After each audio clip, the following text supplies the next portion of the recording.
महाप्रभु अणसर घरे थिबा समय रे मंदिर रे किए पूजा पाती 42 दिन धरी जल क्रीड़ा करिया परे सुवर्ण कूपर जल अर्थात जो कूप वर्ष सारा केबे हेले व्यवहार होई नଥାଏ एवं ताकू ढांकुणी द्वारा आच्छादित करी रखा जाय थाए सेही जल को स्नान करिया परे महाप्रभुଙ୍କ श्रीअंग रे कंपजात होइताय तो से जर रे पड़ी थांती तो रत्नवेदी सम्मुख रे बाउंस ताटे निर्मित अणसर अर्थात अन्नबसर गृह को महाप्रभु को निया जाय थाए एवं सेठारे तीन ठाकुरंकर गुप्त सेवा करा जाय थाए अन्नबसर पंचम दिन नानादी औषधीय गुण रे निपुण अर्थात सुबासित पुष्प निर्मित फुलुरी तेल को महाप्रभु को लागी करा जाय थाए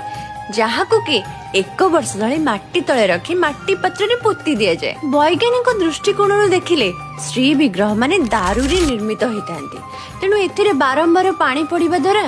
ताहा नष्ट होई जिबार आशंका थाए तेणु एहाको मालिश कले ताहा नष्ट हुए नै चंदन कस्तूरी रो प्रलेप लेपिबा द्वारा मध्य श्री अंगरे कीट मध्य आक्रमण करि न थाए तीन ठाकुर अणसर गृह रे थिबा समय रे श्री मंदिर रे पट्टी दिया अर्थात जगन्नाथଙ୍କ परिवर्ते नारायण बलभद्रଙ୍କ परिवर्ते वासुदेव सुभद्राଙ୍କ परिवर्ते भुवनेश्वरी देवी पूजा पाइथांती जय जगन्नाथ।